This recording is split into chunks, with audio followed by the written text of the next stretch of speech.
Fuego Cruzado, donde tarde o temprano todos somos protagonistas. La tierra te duele, la tierra te da en medio del alma cuando tú no estás.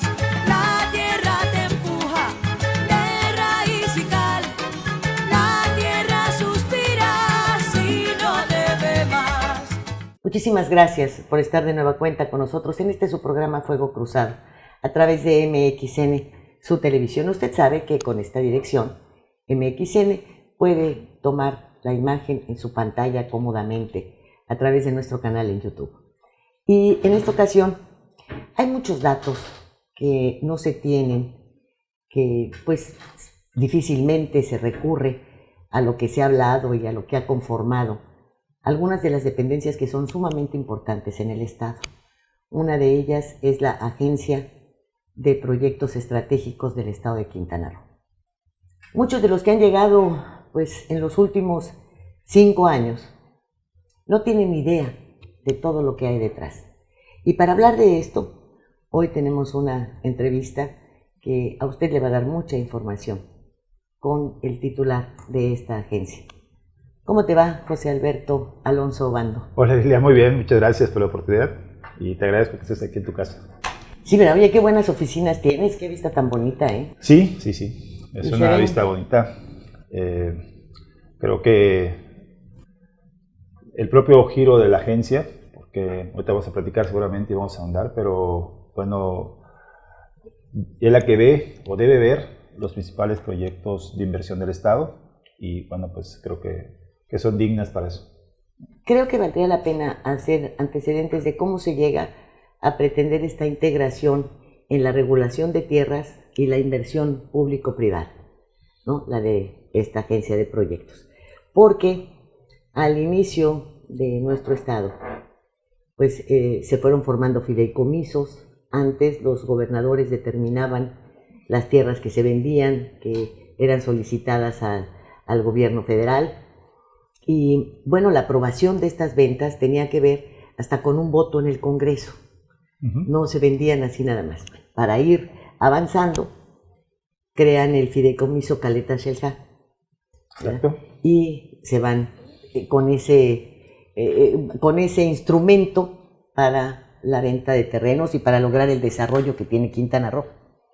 De este fideicomiso se pasa al Instituto del Patrimonio del Estado, al IPAE, que también su misión era hacer tierras, hacerse de tierras, o sea, localizar aquellos terrenos nacionales que fueran de importancia para el Estado, para el desarrollo de fraccionamientos o de mayores inversiones, y la entrega de estas tierras y un supuesto registro, que hasta la fecha sigue siendo desconocido, ¿no? Hay que decirlo, o sea, y después de esto, a raíz del cambio de gobierno, que llega Carlos Manuel Joaquín González como titular del Ejecutivo local, se crea esta agencia que ya me da la impresión de que lo reúne todo. O sea, tienes que buscar tierras federales, tienes que buscar inversiones, ya no solamente es la venta de terrenos, me supongo, sino checar qué tipo de proyecto se va a llevar adelante. Ahora sí, ya dime, ya puse yo todos los antecedentes. Hiciste un buen resumen, nada más que hay que agregar algunos otros elementos. El Estado también tenía tierra vía catastro, también tenía tierra vía Invicro, Infovir, y todo eso fue ha ido migrando hacia la GEPRO, hacia la Agencia de Proyectos Estratégicos. Y ahora estamos en proceso también de poder consolidar las tierras que están bajo resguardo de SEDETUS, de la Secretaría Estatal de Desarrollo Urbano, para que tener en una sola bolsa todas las tierras del Estado y que desde la agencia se pueda hacer la política patrimonial total del Estado, de tal manera que se pueda derivar esas tierras que bien dices, muchas partieron de terrenos nacionales, muchas negociaciones, como en su momento hizo el ingeniero Mario Villanueva para la parte de Costa Maya, que se agregaron a Fidecaribe y luego pasaron a IPAE y luego llegaron a GEPRO. Todas esas políticas que los gobernadores han hecho, patrimonial que han hecho a lo largo del tiempo, y se consolidan en la GEPRO. Pero además se le da un matiz particular, porque el tener las reservas territoriales del Estado también te dan la posibilidad de promover proyectos estratégicos. Por eso es el cambio hacia agencia de proyectos estratégicos y se medio pierde un poquito el tema patrimonial, que con las mismas tierras tú puedes impulsar, y es lo que estamos tratando de hacer, porque con la reserva, aparte de que se ha perdido, y eso hay que ponerlo muy claro en la mesa, se ha perdido el tema de construir reservas para crecimiento de las ciudades, y eso ha generado un gran problema social en las invasiones y gente que no puede comprar un lote con servicios y que vive rentando, etcétera, ¿no? O sea, eso hay que darle solución a través de una política patrimonial, que es lo que se pretende hacer aquí en la GEPRO, y que, bueno, en este nuevo cambio de gobierno esperemos perdure esta visión. Bueno, es que la GEPRO tiene ya pues más de 4 años de haberse creado. Sí. Y esto que mencionas, que sería importantísimo, porque tenemos todas estas zonas de asentamientos irregulares en Playa del Carmen, en Cancún, en Puerto Morelos se están iniciando, y crean una cadena de situaciones que van pues mermando los servicios públicos, porque de alguna manera tienes que atender esas zonas pues con los impuestos que te pagan quienes están viviendo en las zonas regulares, ¿verdad? Y cada vez vemos que eso crece. Ha conformado otro Cancún, ha conformado una parte en Playa del Carmen muy importante, y no se ve la aplicación de una política pública. Sí, creo que podemos dividir en 3. El tema del manejo de las reservas territoriales para definir bien, configurar bien una ciudad y hacer que crezca bien. El tema número 2, que es usar las reservas territoriales para impulsar proyectos importantes para el Estado, estratégicos para el Estado. Y la tercera, resolver la problemática social actual, que es el tema de las invasiones, de los asentamientos irregulares, de cosas que se han hecho al margen de la ley, que están castigadas por la ley, pero hay incapacidad para poder ejercer esos castigos. Pero porque también ha habido una necesidad social que ha rebasado a la propia autoridad.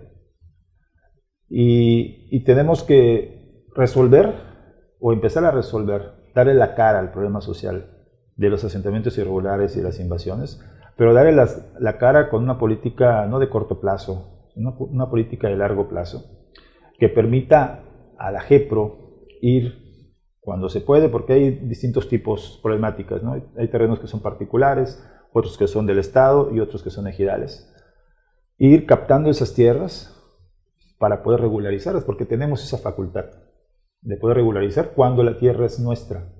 Podemos subdividir y podemos entregar títulos. Entonces hay que hacer ese tránsito de lo ejidal, de lo particular, hacia la GEPRO. Y eso estamos construyendo los instrumentos legales para hacerlo. Y dar la cara a la gente, y salir, y decir que sí es posible regularizar, y sí es posible acabar con las invasiones, porque también tenemos que establecer entonces la segunda parte, darle orden al crecimiento de las ciudades, fomentando desarrollos inmobiliarios de particulares o del propio Estado, entregando lotes con servicios. Que va a haber una política federal ahora que tenemos que aprovecharla.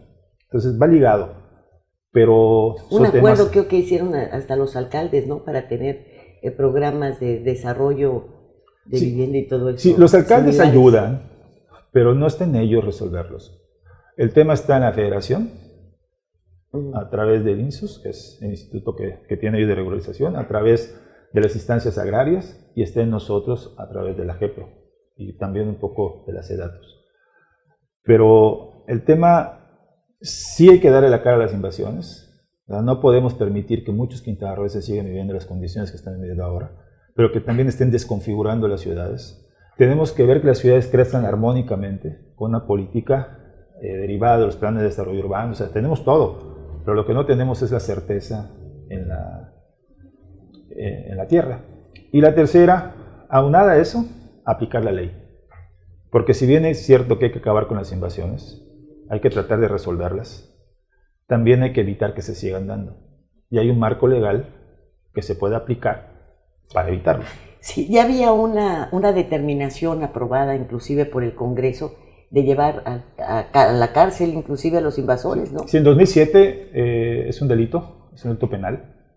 Es un delito que castiga con la cárcel a las personas que promuevan invasiones, que realicen invasiones, y también a los funcionarios públicos que las permitan. Entonces, sí hay un marco legal muy claro que no se ha aplicado. Pero en ninguno de los casos, ni a los funcionarios que se los permiten, ni a la gente que ahora en el hay una último de los respuesta, casos ahora hay una respuesta a la recuperación de predios, tanto estatales como particulares, que están dando las autoridades respectivas, pero pues sí se dejó de observar mucho tiempo, y eso ha hecho que se desconfiguren las ciudades, pero también no hay oferta de lotes con servicios, no hay oferta donde la gente que tenga un recurso pueda ir a comprar, ¿no? Salvo las viviendas, porque sí hubo una política de vivienda muy agresiva en el sexenio anterior federal, pero pues no todos podían accesar a esas viviendas, ¿no? Porque no tenían seguro social, porque no tenían algún régimen que les permitiera entrar, ¿no? Yo recuerdo que había un desarrollo, como tú llamas, de alguna manera, ya con una normatividad. Se creaban polígonos en donde se les dotaban de servicios. Y se supone que hasta que estos polígonos se agotaban o ya estaban ocupados en un 70%, se realizaban inversiones en otro polígono. Una parte de esto se vio con Gregorio Sánchez, cuando se repartieron todas aquellas tierras para una constructora de estas que quebraron, GEA, muy grande, y que iba a hacer una construcción mayúscula de casas. Pero eso parece que se detuvo, o sea, ya no sabemos que existan polígonos que tengan agua, luz, drenaje y que puedan ser ocupados de una manera regular. Ahora, ¿de qué sirve que se tengan estos polígonos también, que se actúe, como bien mencionas, cuando se autorizan construcciones de 4 metros de frente por 12 de largo, ¿no? 18 de largo? Y que generas unos hacinamientos que lo único que te pueden provocar es una gran violencia, una gran pobreza. Sí, las ciudades tienen que construir su tejido social y se construye en base a donde viven las personas y cómo viven, y de los servicios que tienen y los espacios que tienen para vivir. Claro. Y acá hay un ejercicio muy claro en Polígono Paraíso, que es el polígono que está al norponiente de Cancún, donde están las principales desarrolladoras del estado, y que a través de ellas se fueron construyendo acueductos, vialidades, avenidas. Se hizo toda la infraestructura base para que se puedan dar hasta 125,000 viviendas, se puedan construir. Ahorita no sé en cuántas van, deben ir como en 60, 70,000 viviendas, hay espacio. El tamaño de una vivienda lo determina también la capacidad económica promedio de las personas. A través de los programas que había de fomento a la vivienda, a través de la CONAVI, a través del Infonavit y a través de las instancias, FONAPO, etc. El Estado crea toda esta infraestructura, carga con ese costo, le vende los terrenos al fraccionador, pero no le impone ninguna regla, más que estas básicas de la autorización de licencias y tal, pero no hay un mínimo que consideren, por ejemplo, de espacio de terreno digno para una familia, sino que los señores venden hasta los espacios que son de donación. Bueno, los espacios, ve cómo está Villa Sotosh, cómo está Paraíso Maya, y todo este desorden empezó, yo lo quiero muchísimo, lo estimo mucho, pero francamente, qué maldad tan profunda del ingeniero Rafael Lara de haber autorizado esas medidas, porque de ahí se agarraron los que siguieron para hacerlas más chicas y luego más chicas. Realmente hay un marco legal que te establece perfectamente bien los tamaños que deben ser tanto de las viviendas como los lotes, ¿Y entonces, como por qué las no lo han áreas, cumplido? Como las áreas de Acuérdate que en Cozumel donación. hicieron de 23 metros. Sí, hay un marco legal. Si está fuera del marco legal hay una falla, y quien haya fallado en la aplicación del marco legal, pues tiene que cumplir con un deber que es un castigo, ¿no? Pero hay un marco legal, o sea, no actúan las autoridades, no actúan los particulares sobre todo, sin un marco legal, lo hay. Lo que tal vez no se esté respetando, o no se esté supervisando que se respeten. Yo te puedo hablar de donde trabajé mucho, y donde aún tenemos algo de reservas nosotros como AGEPRO, que es en el polígono Paraíso Norponiente. Y ahí los empresarios, pues ellos aportaron para el agua, ellos aportaron para las avenidas, ellos aportaron para la secundaria, para las zonas comunitarias, las canchas deportivas, la propia Universidad de Quintana Roo, el campus que está ahí, ellos aportaron el terreno, la Universidad Politécnica de Quintana Roo, también ellos aportaron el terreno, hay un Cebetis, también ellos aportaron el terreno. O sea, sí cuando hay una comunicación buena entre niveles de gobierno con empresarios, se dan.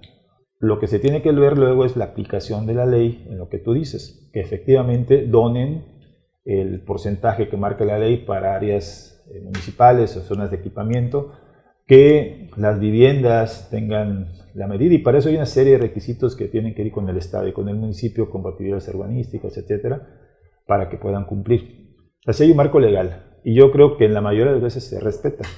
Ahora, ¿qué es un marco legal bueno? No lo sé. Yo creo que no. Yo creo que como tú, que las casas los patios deberían ser, que le den más oportunidad a la gente de crecer, pero también tiene que ver con la capacidad de pago de las personas que compran esas viviendas y con los programas tu federales. Capacidad de pago puede verse reducida, pero tu espacio de pago puede ser mayor. O sea, si ganas, un ejemplo, 500 pesos y tu vivienda no la puedes comprar con las características porque la tienes que pagar en 20 años, pues págala en 35. Sí. Por eso es mejor, carga con un costo. Por eso es mejor seguro, trabajar, ¿no? Y creo que la política federal que viene es mejor trabajar en lotes con servicios, que tú vendas un lote mayor al que vendes con una casa, para que las personas, las familias, en base a sus posibilidades, como lo hicimos todos nosotros en su momento, creo la gran mayoría, que cuando iniciamos la vida productiva, pues compras un terreno y haces lo básico para tu casa y luego vas creciendo tu familia y vas poniéndole pues más cuartos, ¿no? Ya cuando terminas, pues ya se fueron tus hijos, ¿no? Pero bueno, tienes tu casa, ¿no? Creo que hay que dar esa oportunidad a las personas con un mejor terreno. Eso me queda claro. Pero también, tiene que ver, creo que está por publicarse, hay que ver cómo viene ese apoyo federal compensatorio a las familias que hoy requieren un lote. Porque es lo que les va a dar para determinar hasta cuánto metros cuadrados se puede vender, para que sea rentable una inversión que haga un privado o el propio gobierno. Infonavit tenía de alguna manera establecido ya 70 y tantos metros de terreno. También en construcciones que fueron muy famosas, como la de una unidad Vicente Guerrero, otra que se llama Cabeza de Juárez, allá en la Ciudad de México, permitieron que todos aquellos que habían generado invasiones a lo largo de las vías de ferrocarril, que por entonces eran suficientes, inmediatamente les otorgaron casas ahí, con un enganche en esa época de algo parecido a 1,000 pesos, pero que también si no los tenían no pasaba nada, se los iban a ir aumentando ahí a X número de mensualidades. El chiste estaba en limpiar toda esa zona y dotarlos de una casa, y la casa tenía 70 y tantos metros, y luego, fíjate, cuando construyen Tlatelolco, por ejemplo, pues gran parte de los que vivimos aquí conocemos perfectamente bien Tlatelolco. Los departamentos eran enormes, aún los más económicos. Los comparas con lo que vemos ahora. Sí, claro. Y no hay... Pero en ese tiempo hubo un programa público de apoyo que apoyaba con... ¿Qué porcentaje? Yo te quiero preguntar, tienes una agencia que es estatal. ¿Por qué el Estado tiene que sujetarse, cuando es autónomo, a leyes que vienen de la Federación, a esperar que la Federación diga, que la Federación haga? Cuando tienes tierra, es un tema económico. Cuando tienes Congreso, cuando puedes recurrir a tu trámite federal para apoyar tu política. Lo puedes hacer. El tema es que los servicios cuestan. Meter agua potable cuesta, meter drenaje cuesta muchísimo, meter energía eléctrica cuesta, el alumbrado, las calles, las banquetas, todo lo que ocupa de inversión para que la gente pueda vivir dignamente en un espacio, en una colonia, requiere mucho dinero. Y ese es el dinero que muchas veces los estados, por la propia proporción que tenemos de cómo nos llegan nuestras participaciones y cómo se reparte todos los impuestos que se captan en el país y cuánto le llega a Quintana Roo, no da. Entonces, por eso todos los estados esperamos los programas federales que son complementarios a esos apoyos directos, que son, bueno, las participaciones que llegan, que llegan a través de los procesos federales. Esperamos que esos convenios o esos programas nos apoyen de manera complementaria para poder cumplir. Y muchas veces se desfasan y por eso se dan las situaciones. Pero creo para mí que lo principal que debe tener un estado, sobre todo un estado que crece tan rápido como Quintana Roo, que crecemos, pues aquí en Cancún debe estar como al 5%, si somos 1 millón de habitantes, ¿sabes? Estamos creciendo 50,000 personas al año, es una ciudad que tienes que construir al año, más todos los rezagos que se van acumulando. Lo principal tiene que ser la política de desarrollo urbano y la política de patrimonio familiar, ya sea con lotes o con vivienda. Y hay que apoyar a los que trabajan en eso. Ahora, esto creo que viene a sumarse a la serie de problemas que tienes en el presente, porque yo me imagino que son muchos. Yo estaba pensando ahorita, hoy no va a dar tiempo de la entrevista, hay muchos problemas. Afortunadamente muchos problemas y creo que todos se pueden resolver. Nada más que ocupan una visión de Estado, un compromiso de los 3 niveles de gobierno bien coordinados, con particulares, para poder hacerse. Pero creo que todo se puede resolver. Pues te digo por lo siguiente, acabas de sacar un cálculo de un crecimiento de 50,000. Pero pues nada más quienes van a venir a trabajar para poder sacar adelante la construcción del Tren Maya, pues es una cifra similar. ¿Y dónde vas a ubicar a esa gente? ¿Y cómo vas a impedir que no quieran quedarse aquí? Y ya no solamente es el problema del terreno, sino la escuela, la salud. El gran reto del desarrollo que tiene Quintana Roo es la inmigración. O sea, la gente que todos los días se nos incorpora buscando un mejor nivel de vida. ¿Nunca lo ha entendido la federación? A la federación le encanta ver que se construyen hoteles. Fíjate que el presidente ha sido el único presidente que yo he escuchado los 4 últimos presidentes tal vez de la República en mi actividad pública. Es el único presidente que ha reconocido que Quintana Roo le da mucho más al país de lo que recibe. O sea, lo ha reconocido públicamente 2 o 3 veces. Al menos es un reconocimiento que hace ver que el presidente está consciente de que Quintana Roo necesita más. Pero pues no se necesita conciencia, se necesita sí, claro, al final de cuentas, amor se paga con presupuesto, ¿no? Se compensa con presupuesto. Pero el gran problema de Quintana Roo es la inmigración. Gente que nos llega de afuera, gente que se incorpora todos los días buscando un mejor nivel de vida y que están en su derecho y que llegan en condiciones muy difíciles, porque vienen de lugares muy difíciles. Pero al menos Quintana Roo les da la posibilidad de mejorar la calidad de vida que tienen respecto a donde venían. Claro que les lleva un tiempo, y nos lleva un tiempo como Estado, que no debería ser, poder darle los servicios correspondientes, 20 años, 15 años, 10 años, pero nos lleva tiempo. ¿Por qué? Porque es mucho más lo que nos lleva de lo que podemos absorber. Hay que cambiar las políticas, creo yo, para poder prever esos crecimientos, determinar las reservas territoriales donde pueden darse esos crecimientos, establecer buenos programas de lotes con servicios. Para mí es mucho mejor un lote que una vivienda, porque un lote tú creces de acuerdo a tus posibilidades. Claro. En cambio, te dan una casa con un terreno muy pequeño y te quedas ahí, ¿no? No, y lo de los lotes te puede permitir inclusive que los muchachos pasantes o estudiantes de arquitectura y de ingeniería hagan un servicio social, dándole a la gente las bases para los pies de su casa.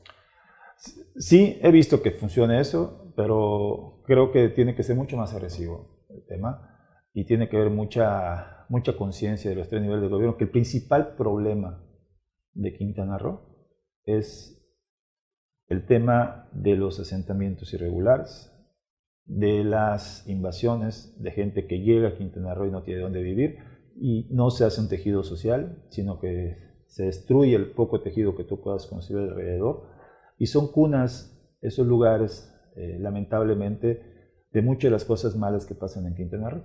Además de que el Estado, el municipio, la federación no puede hacer inversión pública en una superficie regular, con asentamientos irregulares. ¿Por qué? Porque está prohibido y te meten a la cárcel o te hacen procesos de auditoría. Entonces, es algo que sí se puede hacer como Estado. No es propiamente lo que hagamos como AGEPRO, pero lo estamos tratando de atraer. De encauzar. Sí, de encauzar y atraer para hacerlo. Y la especulación con la tierra. Bueno, esa es otra. También será otro asunto que en algún momento esta agencia va a detener, a tratar, a supervisar. ¿A qué? También había una política de que... Es que la especulación de la tierra se da porque no hay oferta de tierra. Entonces, si no hay oferta de tierra, la tierra que se puede vender sube. O sea, tenemos que ver que haya más oferta de tierra en base a un crecimiento, o sea, en base a la programación del crecimiento de las ciudades, que están puestos en los planes de desarrollo urbano. Pero en el papel tenemos cosas muy buenas, en la práctica es donde estamos fallando, y es donde tenemos que... Sí, pero por ejemplo, si yo sé ahorita que en Limones van a poner, en esta comunidad, van a hacer un centro de desarrollo de investigación nuclear, ¿no? Y que en esto podrían participar pues personas venidas de todo el mundo, etcétera, y compro un área de tierra importante, claro. Y para que llegue este grupo de investigadores van a pasar 10 años, yo la compré a peso. Sí. En 10 años la voy a vender a 1,000 pesos. Tuviste la visión, o sea, yo lo veo como un tema de negocios. ¿Esta no es una especulación? Tuviste la visión, o sea, la señora Lilia tuvo la visión de anticiparse un proyecto, porque ¿qué tal que si no se da el proyecto? Entonces tu tierra que compraste a peso pues vale 10 centavos.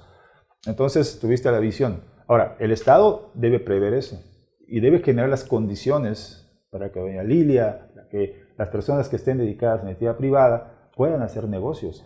Pero también tiene que proteger a la parte social, a la parte débil, a la parte que nos va a llegar y que no va a llegar, no van a ser los ingenieros que van a trabajar en la central o los doctores o la gente que va a venir a hacerlos. La limpieza y a exacto, que no tuvieron las oportunidades de la vida para llegar a donde están estas personas. Bueno, pues tienes que ver que si no ellos y sus hijos pueden llegar a esas oportunidades que dio la vida de esas personas. La visión que no se tuvo en su momento cuando se fue generando la zona hotelera. Yo creo que sí se tuvo, pero que se perdió. Tal vez la Riviera Maya no tanto, pero Cancún, para mí, bueno, tú has sido una estudiosa del tema, pero lo que yo puedo apreciar de Cancún es de que sí se tenía una planeación urbana, se respetó un crecimiento vertical durante un tiempo y luego se perdió.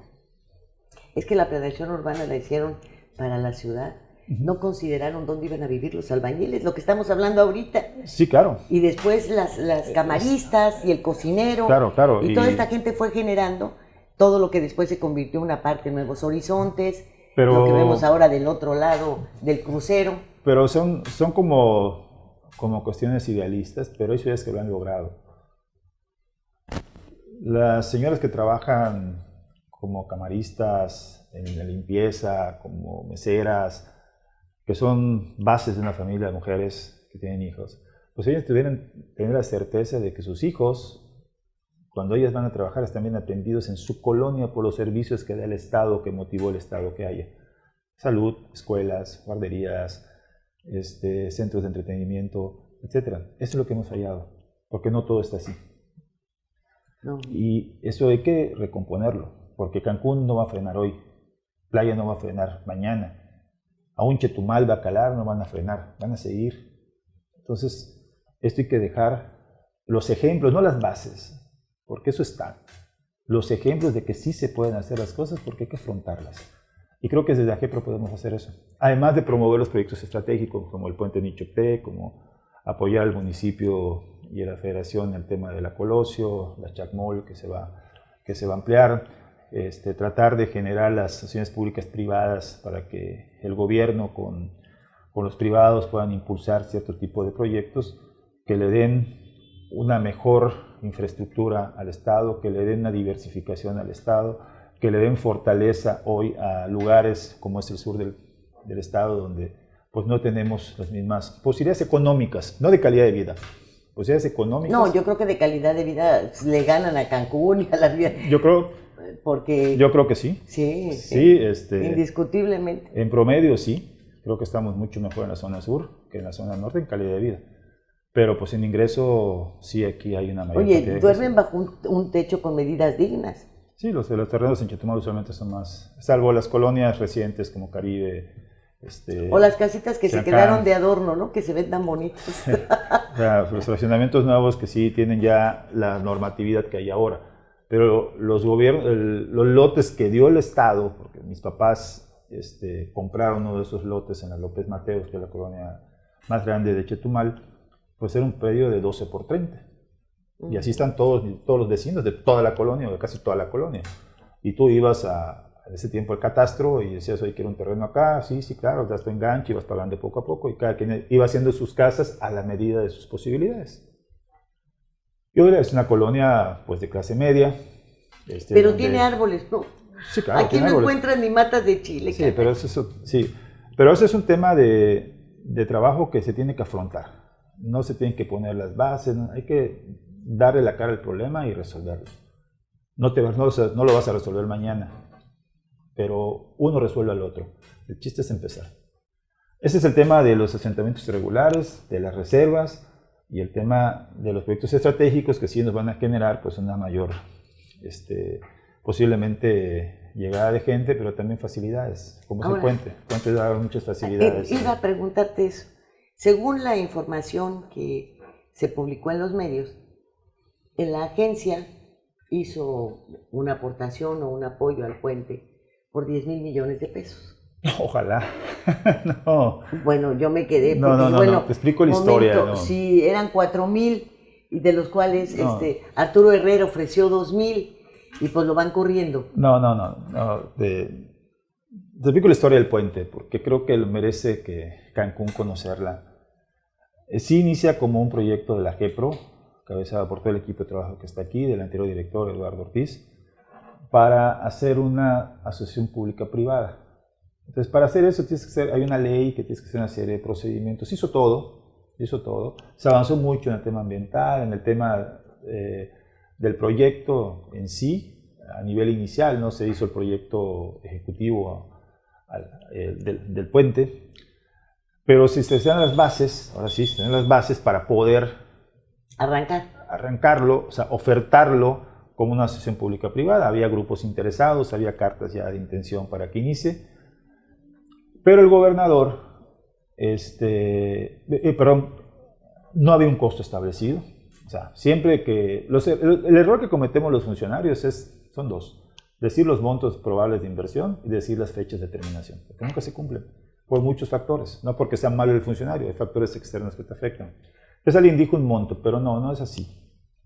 Había un proyecto donde había interés de parte de la iniciativa privada de hacer un puente de 8.8 kilómetros partiendo de Distrito Vial de la Cabá hasta llegar a la Plaza Cuculcán con un peaje. Y el negocio para el privado era el peaje. Y el negocio para el Estado. Sí, claro. Y es un negocio, al final de cuentas, porque es lo que invertiste más tu margen de utilidad, lo que tú vas cobrando.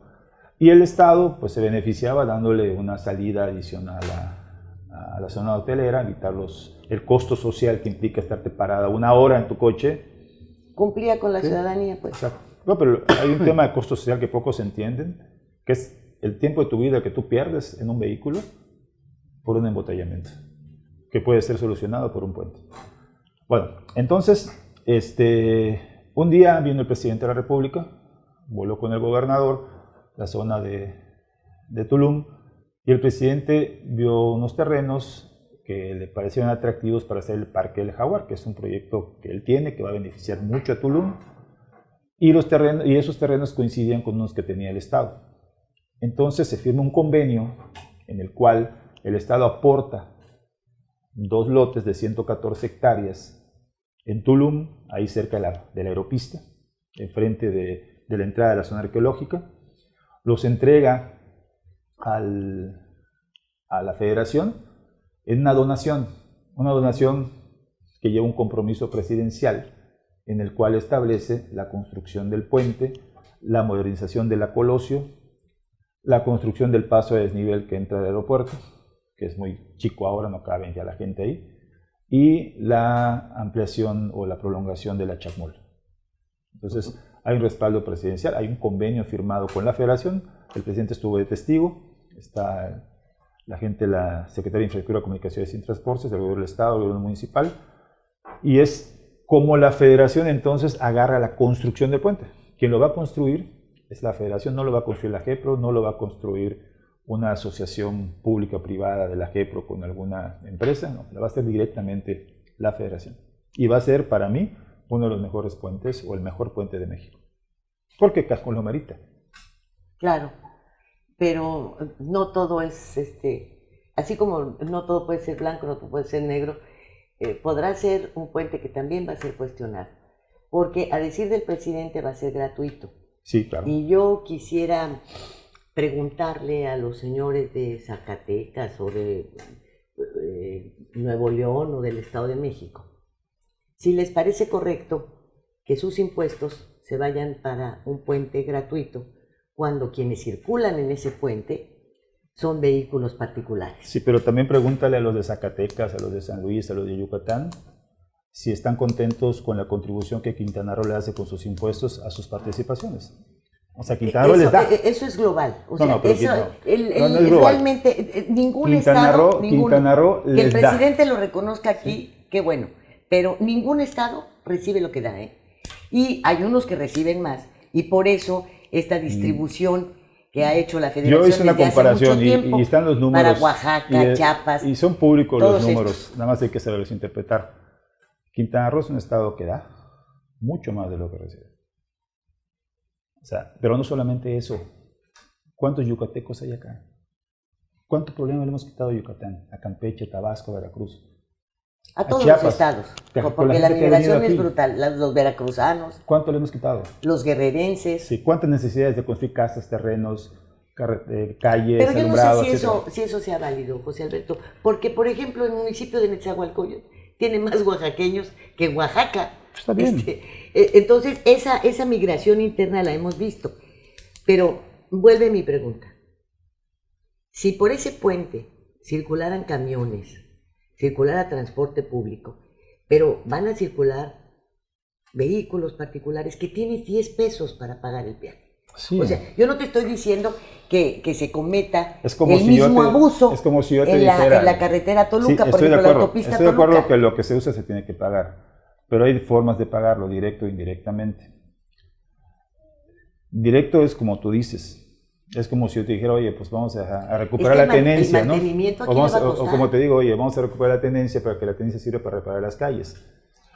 ¿El mantenimiento? Sí, ese es un tema que está pendiente, pero... ¿De dónde va a salir? Pues yo creo ¿De un presupuesto del Estado? Sí, pero el tema del pago, de la sustitución del pago, tiene que salir de varias formas, con la plusvalía. O sea, la zona hotelera se va a renovar.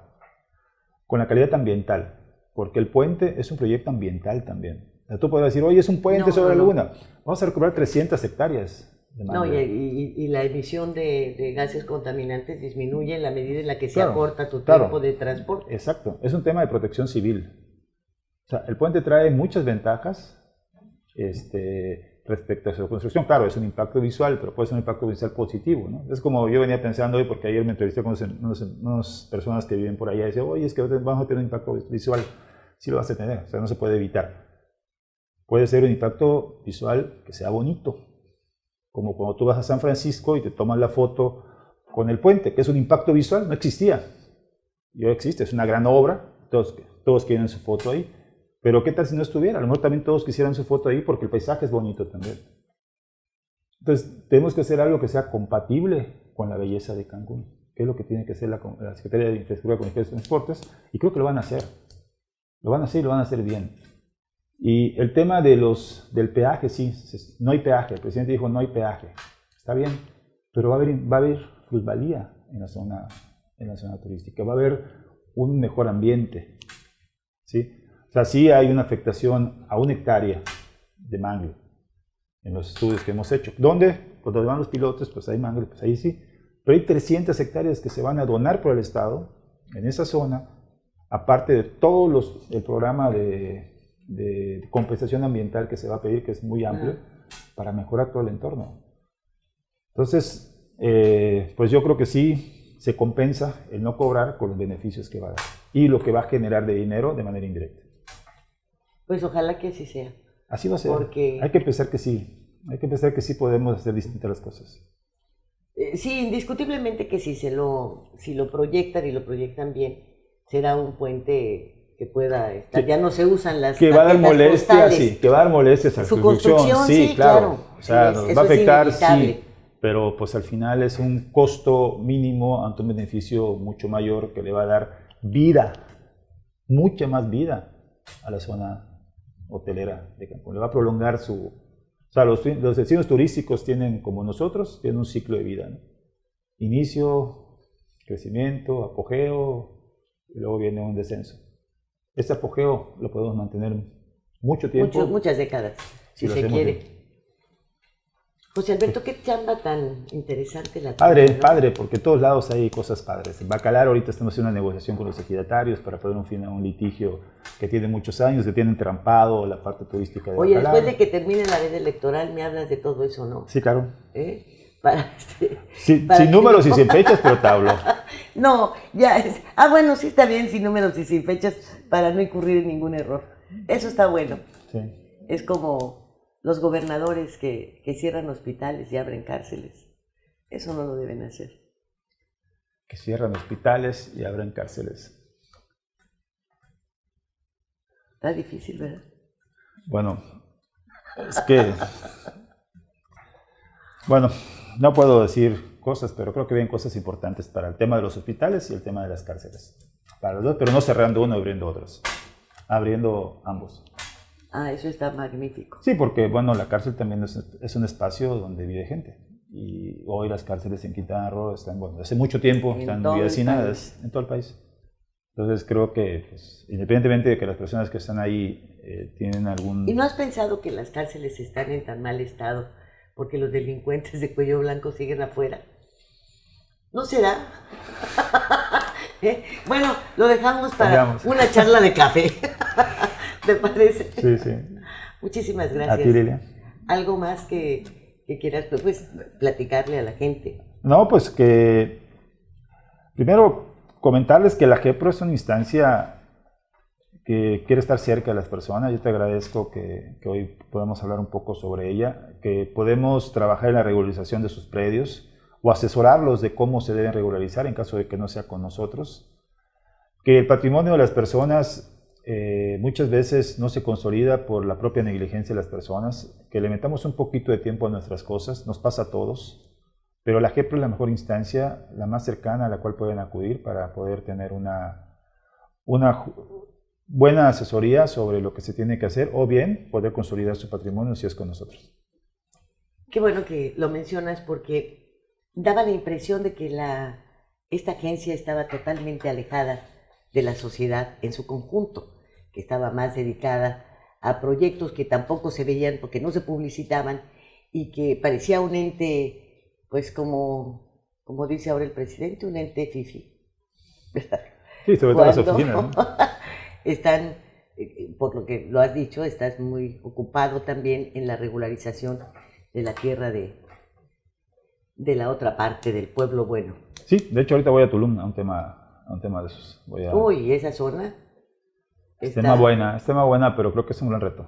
Y pues no sé, a un servidor me daría mucho gusto dejarlo iniciado para que las personas que se incorporen a la siguiente administración puedan continuarlo, porque hay que rescatar Tulum como ciudad, pero también hay que darle una mejora en la calidad de vida que hoy tiene las personas que están construyendo Tulum. O sea, es como contradictorio, ¿no? La gente que construye las ciudades, con sus servicios, con su calidez, con lo que saben hacer, son las personas que no la están pasando bien en el lugar donde viven y hay que tratar de comprometerlos a darle lo que esté en nuestro esfuerzo para poder cambiarles ese entorno que tienen ahora.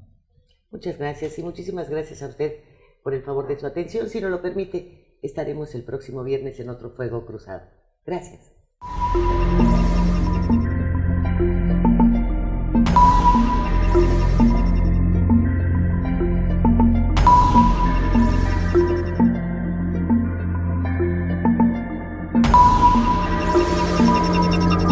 Fuego Cruzado, donde tarde o temprano todos somos protagonistas.